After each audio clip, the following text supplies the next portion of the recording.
ونستعينه ونستغفره ونعوذ بالله من شرور أنفسنا ومن سيئات أعمالنا من يهد الله فلا مضل له ومن يضلله فلا هادي له ونشهد أن لا إله إلا الله ونشهد أن محمدا عبده ورسوله أرسله بالحق بشيرا ونذيرا وداعيا إلى الإسلام بإذنه وسراجا منيرا أما بعد فقد قال الله عز وجل في شأن حبيبه تشريفا له تعظيما إن الله وملائكته يصلون على النبي يا أيها الذين آمنوا صلوا عليه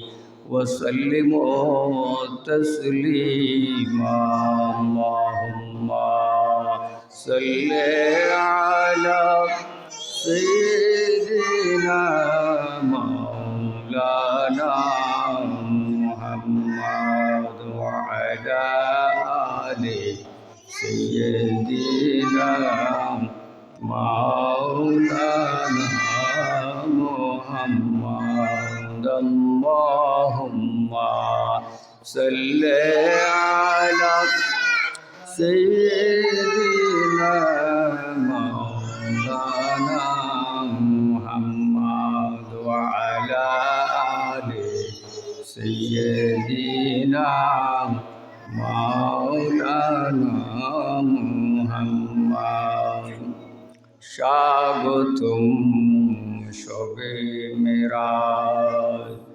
স্বাগতম শবে মেরাজ বিশ্বপালক রাজাদিরাজ বিশ্বপালক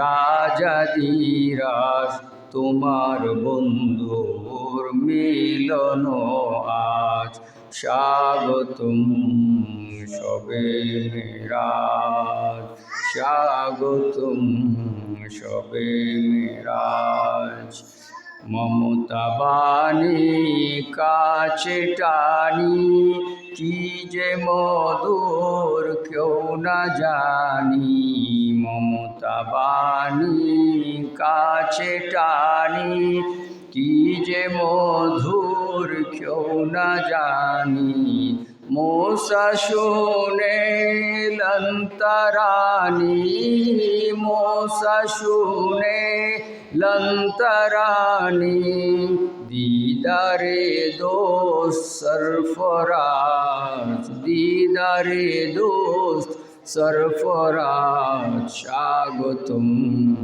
শবে মেরাজ স্বাগতম শবে মেরাজ বিশ্বপালক রাজাদিরাজ বিশ্বপালক রাজাদিরাজ তোমার বন্ধুর মিলন আজ বিশ্বপালক রাজাদিরাজ তোমার বন্ধুর মিলন আজ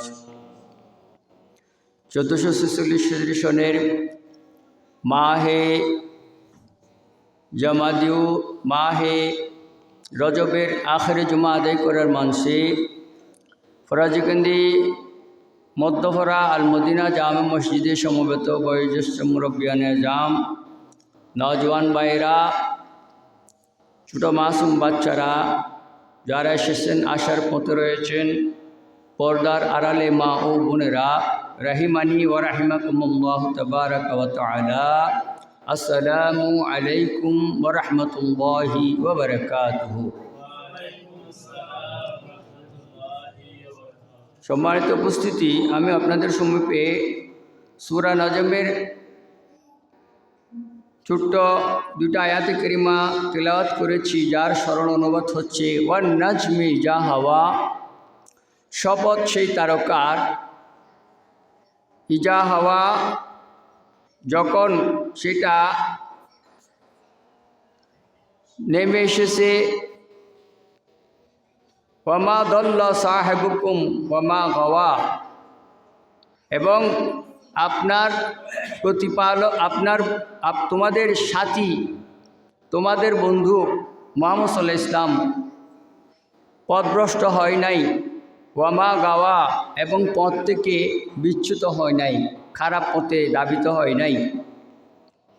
ওয়ামা ইয়ান্তিকু আনিল হাওয়া ইন হুয়া ইল্লা ওয়াহয়ু ইউহা, আর তিনি নিজের থেকে মন গড়া কোনো কথা বলেন না।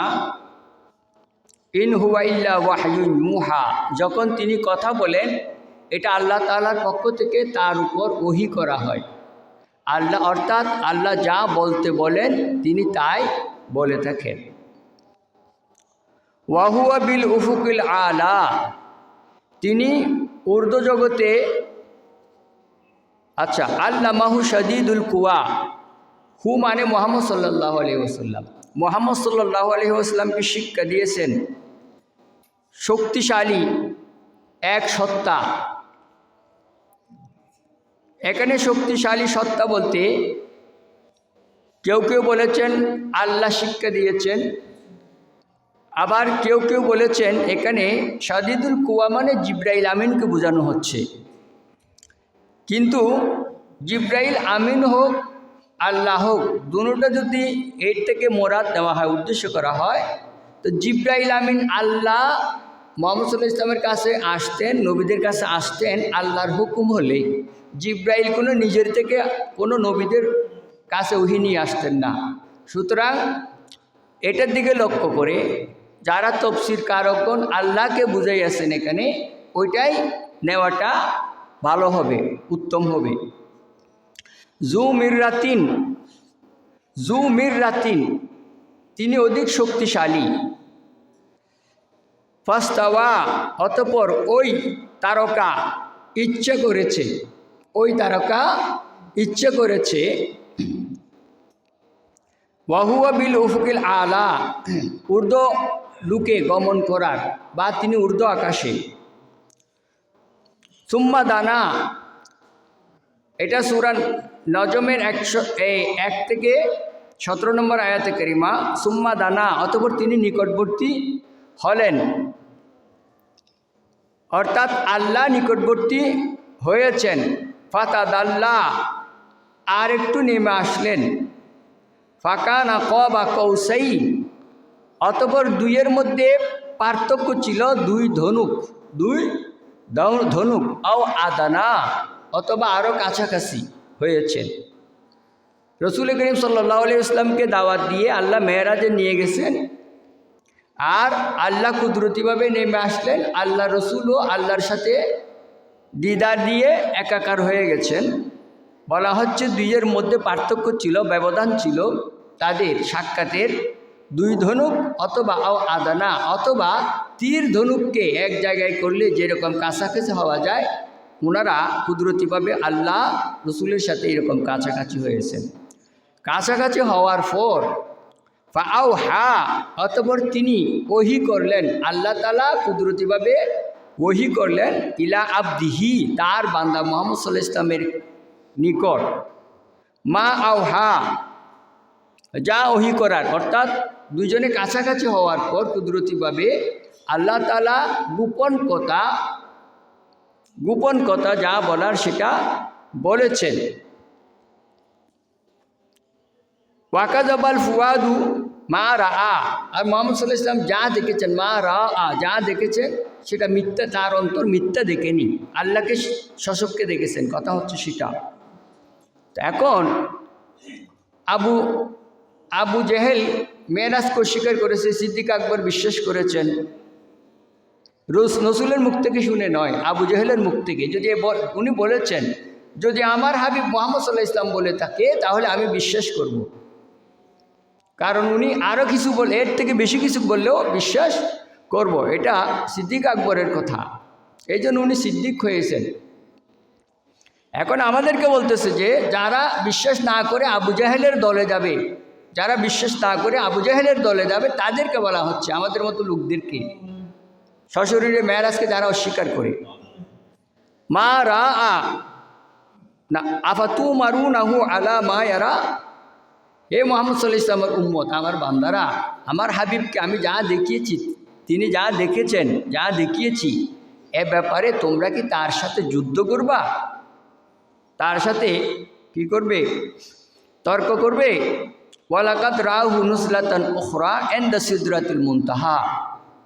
আর মোহাম্মদ সাল্লাল্লাহু আলাইহি ওয়াসাল্লাম নিশ্চয় মোহাম্মদ সাল্লাল্লাহু আলাইহি ওয়াসাল্লাম, লাকাদ মানে একটা দিয়ে তাকিদ আর কাদ দিয়ে আরেকটা তাকিদ, অর্থাৎ নিশ্চয়ই তিনি তার সৃষ্টিকর্তা আল্লাহকে দুইবার, দ্বিতীয়বার দেখেছেন নুজলাতান উখরা, দ্বিতীয়বার দেখেছেন ইনদা সিদরাতুল মুনতাহা, সিদরাতুল মুনতাহার কাছে। যাই হোক, এই আয়াত দ্বারা বোঝা যাচ্ছে উনি আল্লাহকে দুইবার দেখেছেন। সিদরাতুল মুনতাহা ইনদাহা, সিদরাতুল মুনতাহার পাশে রয়েছে জান্নাতুল মাওয়া, ইনদাহা জান্নাতুল মাওয়া, ইয়াকশা সিদরাহ মা ইয়াকশা। আর সিদরাতুল মুনতাহা এই কুলবৃক্ষ, ওই রাতে সমস্ত পাতা ডালফালা ফেরেশতাদের দ্বারা কি হয়ে গেছে?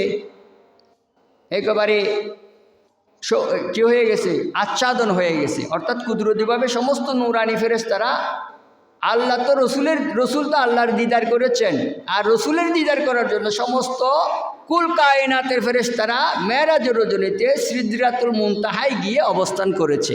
কোরআনে পাকে এই কথা বলা হচ্ছে, এটা আমার কোনো কথা নয়। সূরা নজমের 1 থেকে 17 নম্বর আয়াতে কারিমার মধ্যে বলা হচ্ছে এটা। আচ্ছা, সিদরা মায়াকশা মা জাগাল বাসার, তার মোহাম্মদ সাল্লাল্লাহু আলাইহি ওয়াসাল্লাম দৃষ্টিশক্তি কোথায় বিপথে গমন করে নাই, বা তার দৃষ্টিশক্তি আল্লাহর দিকেই ছিল, এই কথা বোঝানো হচ্ছে। ওয়ামা তাগা, এবং তার দৃষ্টিশক্তি সীমা লঙ্ঘন করেনি। লাকাদ রা মিন আয়াতি রাব্বিহিল কুবরা, ওই রাতে মুহাম্মদ সাল্লাল্লাহু আলাইহি ওয়াসাল্লাম আল্লাহ তাআলার অনেক নিদর্শন সমূহ দেখেছেন। সিদরাতুল মুনতাহা থেকে, বাইতুল মুকাদ্দাস থেকে শুরু হয়েছিল এটা। এখন আমরা যারা মেরাজকে অস্বীকার করি, সশরীরে না বলে, স্বীকার না করে, কিসের মধ্য দিয়ে হয়েছে এটা বলি, যে মুহাম্মদ সাল্লাল্লাহু আলাইহি ওয়াসাল্লামের মেরাজ এই সশরীরে না হয়ে স্বপ্নযুগ হয়েছে, তাদের সম্পর্কে এই কথাটা বললে আমরা একটু বুঝতে পারব। আল্লাহ রসুলকে আল্লাহ বলতেছেন সূরা বাকারা, কদ নারা তাকাল্লুবা ফিস সামা, হাবিব আপনি বারবার আপনি নামাজ পড়তেছেন বাইতুল মুকাদ্দাসের দিকে হয়ে, কেবলা আপনার কেবলা বাইতুল মুকাদ্দাস। এই নামাজ পড়া অবস্থায় আপনার মন, আপনার চেহারা বারবার বাইতুল মুকাদ্দাস থেকে ফিরে খানায়ে কাবার দিকে যাচ্ছে, আপনার মনও যাচ্ছে, শরীরও যাচ্ছে, চেহারাও যাচ্ছে, সেটা আমি বুঝতে পারতেছি। সাতরাল মসজিদুল হারাম, মসজিদে হারামের দিকে, ফালানুয়াল্লিয়ান্নাকা কিবলাতান তারদাহা, ওই চিরে, সুতরাং অবশ্যই আমি আপনাকে ফিরিয়ে দিব এমন এক কিবলার দিকে, এমন এক কাবার দিকে, আমি এমন এক বাইতুল মুকাদ্দাস এর থেকে খানায়ে কাবার দিকে আপনাকে আমি ফিরিয়ে দিব অবশ্যই। তারদাহা, যেদিকে ফিরালে, যেটা কিবলা হলে আপনি মুহাম্মদ রাজি হয়ে যাবেন আমার উপর। ফাওয়াল্লি ওয়াজহাকা শাতরাল মসজিদুল হারাম, সুতরাং এখন থেকে আপনি মসজিদে হারামের দিকে মুখ করে নামাজ পড়বেন। আপনি বাইতুল মুকাদ্দাস 2 রাকাত নামাজ, বাইতুল মুকাদ্দাসে 2 রাকাত নামাজ বাইতুল মুকাদ্দাসের দিকে ফিরিয়ে পড়লেন, আর 2 রাকাত আল্লাহর হুকুম পাওয়ার সাথে সাথে কোথায়? একদিকে পড়লে ইমাম হুজুর এখানে 2 রাকাত নামাজ পড়তেছে সাহাবায়ে কেরামকে নিয়ে, সাহাবীরা তো পিছনে মনে করেন, 2 রাকাত নামাজ এইদিকে পড়ছেন, আর 2 রাকাত নামাজ পড়ার জন্য অর্ডার পেয়েছেন খানায়ে কাবার দিকে। আল্লাহ রসুল ওই ইমামতির থেকে একেবারে পিছনে চলে গেলেন, আর পিছনের লোকরা ওই হুজুরের সামনে চলে আসলেন, অর্থাৎ কেউ সামনে গেল একবার, কেউ পিছনে গেল আরেকবার। এইভাবে খানায়ে কাবা আমাদের জন্য ক্যাবলা হয়ে গেল। এটা আল্লাহ রসুলকে খুশি করার জন্য না, বরং রসুল চেয়েছেন, মোহাম্মদ সাল্লাল্লাহু আলাইহি ওয়াসাল্লাম চেয়েছেন যে বাইতুল মুকাদ্দাস কাবা না হয়ে খানায়ে কাবা যেন কেবলা হয়। সুতরাং নামাজরত অবস্থায় আল্লাহ বলতেছেন, হুজুর হাবিব আপনি কাবাকে মন প্রাণে কেবলা হিসেবে চাইতেছেন, বিদায় আমি বুঝতেছি, দেখতেছি। সুতরাং আপনি নামাজ 2 রাকাত বাইতুল মুকাদ্দাসের দিকে পড়ছেন, এটাও ঠিক আছে। আজ আমি এখন থেকে অর্ডার দিচ্ছি, বাকি 2 রাকাত নামাজ আপনি খানায়ে কাবার দিকে ফিরে পড়েন। কারণ আমরা তো এদিক সেদিক তাকাইলে ইমামদের চাকরি চলে যাবে, নামাজ তো ভঙ্গ হবেই। আর আমার রসুল 2 রাকাত নামাজ কোন দিকে ফিরে সাহাবীদেরকে নিয়ে বাইতুল মুকাদ্দাসের দিকে ফিরে পড়েছেন, আর 2 রাকাত নামাজ পিছন থেকে সামনে ইমামতি করতেছে গিয়ে খানায়ে কাবার দিকে ফিরে পড়েছেন। নামাজ তো ভঙ্গ হয় নাই। আল্লাহ এবং আল্লাহ রসুলের মাঝখানে কর্মকাণ্ড যেগুলো হয়, কাজ যেগুলো সম্পাদন হয়, এখানে ফতোয়া চলে না। এখানে খুদাই কুদরত, আল্লাহ যা চায়, রসুল যা চায়, আল্লাহ তাই করেন। আমরা তো রাজি করি খুদাকে, আর খুদা রাজি করে মোহাম্মদকে। এটা আমার কথা না, সূরা বাকারা এর এই আয়াত কারিমা তাহবিলে কেবলা পরিবর্তনের ঘটনার ইতিহাসটা আপনারা পড়ে নেবেন। কেবলা পরিবর্তনের ঘটনা মুরব্বীরা যারা রয়েছেন, বাংলা কোরআন থাকলে একটু পড়ে নেবেন। আমরা চাই আল্লাহকে রাজি করতে, আর আল্লাহ চাই হাবিবকে রাজি করতে। সূরা দুহা ওয়াল লাইল, এই আমার মুখের কথা নয়, কোরআনের কথা। তাহবিলে কেবলা পরিবর্তনের ঘটনা আপনারা তাফসীর সহ পড়ে নেবেন।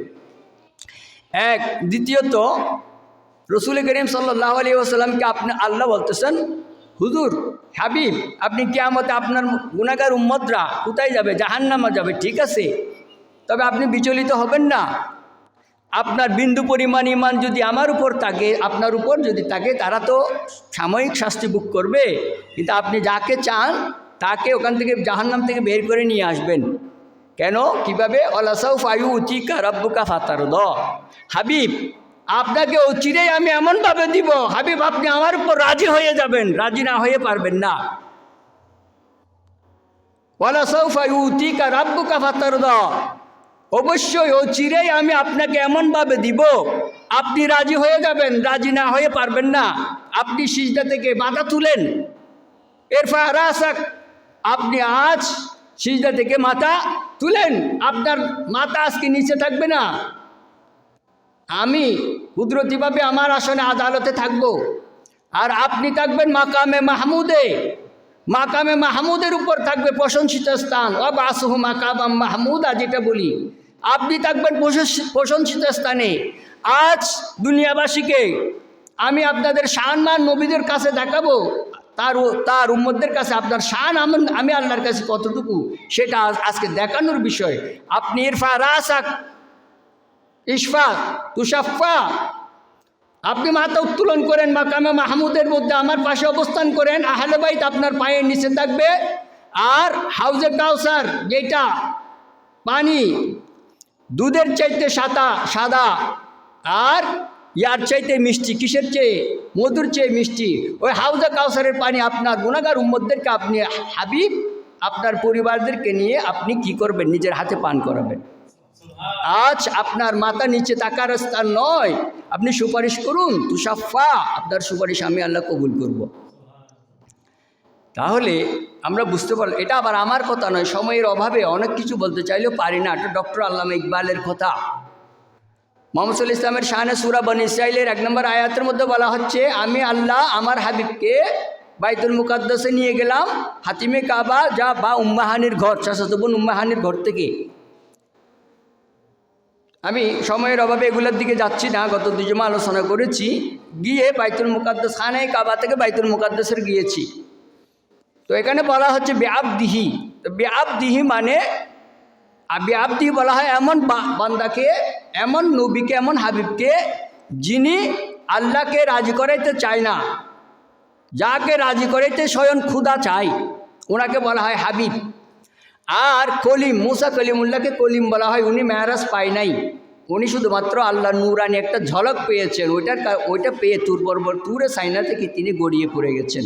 ওনাকে বলা হয় আব্দুন, আর রসুলকে বলা হয় বেআবদিহি। মুসা কালিমুল্লাহ আল্লাহর সাক্ষাৎ পেতে ইচ্ছে করেছেন, আর আল্লাহ মুহাম্মদ সাল্লাল্লাহু আলাইহি ওয়াসাল্লামকে নিজে সাক্ষাৎ পাওয়ার জন্য উপরে নিয়ে গেছেন। এটার ঘটনা গত কয়েক জুমায় আমি বলেছি। ওমা জাআলনা, আমার কথার ইটিতে আনতেছি, ওমা জাআলনাল কিবলাতাল্লাতী কুনতা আলাইহা, আমি শুধুমাত্র ক্যাবলা হিসেবে নির্ধারণ করেছি এই জন্য যে কুনতা আলাইহা, যেটার উপর আপনি ছিলেন, ইল্লা লামা মাইয়াত্তাবিউ রাসূলা ওয়া মাইয়ানকালিব আলা আকিবাইহি, কে আপনাকে অনুসরণ করে কে আপনাকে অনুসরণ করে না তা পরীক্ষা করার জন্য। অর্থাৎ আপনি তো নামাজ 2 রাকাত করেছেন খানায় বাইতুল মুকাদ্দাসের দিকে, ফিলিস্তিনের দিকে যেটা, এখন আপনি আর 2 রাকাত পড়বেন খানায় কাবার দিকে ফিরে। এখন কমজোর লোক যারা রয়েছে তারা বলবে নামাজ ভঙ্গ হয়ে গেছে, কারণ 2 রাকাত নামাজ এদিকে পড়ছে আর 2 রাকাত নামাজ এদিকে পড়ছে, ইমামতি শেষ, নামাজ তো আমাদের নিজেরটাও শেষ করলো আমাদেরটাও শেষ করলো। এই কথা কে বলে সেটা দেখানোর জন্য আল্লাহ বলেন, আমি আমার খোদার আদালতে আমার হাবিবের শানে কোনো ফতোয়াবাজির দরকার নাই। আমার রাসূল যেভাবে চায় সেভাবে নামাজ ভঙ্গ হবে না। তুমি এইদিকেও 2 রাকাত ওইদিকে 2 রাকাত ফিরো, নামাজ হয়ে গেছে। এবং এই হওয়ার মধ্যেই কিবলা পরিবর্তন হয়ে গেছে যেটা আপনি চাচ্ছেন। ফামাইয়ানকালিব আলা আকিবাইহি, কে আপনাকে অনুসরণ না করে বক্রতা দেখায়, বৃদ্ধাঙ্গুলি দেখায়, সেটা দেখার জন্য। ওয়া ইন কানাত লাকাবীরাতান ইল্লা আলাল্লাযীনা হাদাল্লাহ, তবে তাহবিলে কিবলার ঘটনা 2 রাকাত এদিকে পড়া 2 রাকাত খানায় কাবার দিকে পড়া, এটা তারাই বিশ্বাস করবে যারা আল্লাহর পক্ষ থেকে হেদায়েত প্রাপ্ত। যারা আল্লাহর পক্ষ থেকে হেদায়েত প্রাপ্ত হয় না, এটা আমার কথা না, কোরআনের কথা। সূরা বাকারা মনে হয়, আমার বাকারা কোন সূরা জানি না, তবে সূরা যদি বাকারা হয় 143 নম্বর আয়াতে কারিমা এটা। যাই হোক, আয়াত ভুল হইতে এদিক সেদিক হইতে পারে সংখ্যাটা, কিন্তু এটা তো কোরআনের আয়াত, এটা তো আর অস্বীকার করা যায় না। আমার সামনে হাদিস রয়েছে 2-3 জন। আল্লাহুম্মা সাল্লি আলা সাইয়্যিদিনা মাওলানা মুহাম্মদ ওয়া আলা আলি সাইয়্যিদিনা মাওলানা মুহাম্মদ। ভাইরা আমার সময়ও শেষ। আসলে জুমাতে এই 20-25 মিনিটের কথা এটা ফুটাই তোলা যায় না, খুব কথা মেপে কথা বলতে হয়। এখন এই যে বুখারী শরীফের আমার বুখারী প্রথম দ্বিতীয় খণ্ড যেগুলো বড় কিতাব, প্রথম এবং দ্বিতীয় খণ্ডে মেরাজের হাদিসগুলা আমি আলোচনা এবং একটু গবেষণা করতে গিয়ে 3 জায়গায় মেরাজের আলোচনা পেয়েছি। প্রথম খণ্ড এবং দ্বিতীয় খণ্ড। মুসলিম শরীফের প্রথম খণ্ডের মধ্যে রয়েছে তার সূরা নজম, এর মধ্যে তা আছেই 1 থেকে 17, সূরা বনী ইসরাঈলের প্রথম আয়াতে কারিমা, এবং তিরমিজি শরীফের মধ্যে রয়েছে, মিশকাত শরীফের মধ্যেও রয়েছে, রাবি সহ পৃষ্ঠা নম্বর। এগুলো আমি গত 2 জুমা বলেছিলাম। আমার এখানে চেয়ার এবং টেবিলের ব্যবস্থা যদি থাকতো তাহলে আমি মূল কিতাবগুলো নিয়ে আমি একটু বসতাম। যাই হোক, এগুলি সময় সাপেক্ষ। তবে এই আজকে মনে হয় জুমা, এই মাসের শেষ, আগামী 14 তারিখ শবে বরাত, আগামী মাসে ফেব্রুয়ারি মাসের 14 তারিখ বরাত পালিত হবে। এই আল্লাহর মাস শাহরুল্লাহ, এটা আল্লাহর মাস আজকে শেষ হয়ে যাচ্ছে। শাবান মাস উম্মতের মাস, আমাদের মাস, আর তারপর রসুলের মাস শাবান মাস, উম্মতের মাস রমজান, এটা আসতেছে। শাবানের প্রস্তুতিমূলক, রমজান মাসের প্রস্তুতিমূলক রজব মাস থেকে শুরু হয়ে গেছে, আর সামনে রমজান মাস কীভাবে কাটাবো সেটার প্রস্তুতির সময় শাবান মাস কালকে থেকে শুরু হচ্ছে। আমি গুনাহগার আপনাদের সমীপে বুখারী শরীফের প্রায় 2 পৃষ্ঠার হাদিসে পাক, বুখারী শরীফের 2 পৃষ্ঠার হাদিসে পাক, এগুলা আমি একটু করে নিয়ে আসি, স্ক্রিনশট না কি যেন বলে না, এগুলো নিয়ে আসি। এগুলো মূল বুখারী।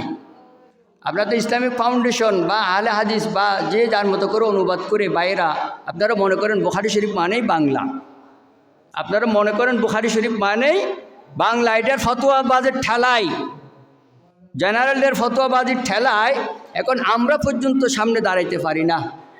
এরাই ফতোয়া বেশি দেয়, বাংলা বুখারি পড়ে পড়ে। বুখারি 2 খণ্ড, এগুলো মূল আরবি, ওগুলো বাংলা অনুবাদ করছে, এটা না। তা আমি সময়ের দিকে লক্ষ্য করে এই আগামী 2 জুমা বা 1 জুমা একটু মেরাজের অন্ততপক্ষে বুখারি শরীফের প্রথম এই হাদিসটা আমি আপনাদের সময় পেয়ে 551 পৃষ্ঠা, 548 এই হাদিসটা 51 পৃষ্ঠা, 3 পৃষ্ঠায় হয়েছে, প্রায় 2 পৃষ্ঠার হাদিস। আমি তাফসির না বললেও কোরআনের কিছু এই কোরআনের আয়াতের আলোকে হাদিসটার অনুবাদ আপনাদের সমীপে সরল অনুবাদ তুলে ধরার চেষ্টা করব। আর প্রাসঙ্গিক ক্রমে বাইতুল মামুর কি, এই সিদরাতুল মুনতাহা কি, তারপর এগুলা নিয়ে একটু বোরাক কি, এগুলো নিয়ে একটু আলোচনা করব। এটাই বলে আমার মেয়েরাজের আলোচনা আমি টানবো, কারণ শাবান মাস নিয়েও কিছু কথাবার্তা বলার রয়েছে। আল্লাহ তাআলা আমাদেরকে বুঝার তৌফিক দান করুন। আমিন। ওয়া আখিরু দাওয়ানা আনিল হামদুলিল্লাহি রাব্বিল আলামিন। আসসালামু আলাইকুম ওয়া রাহমাতুল্লাহ।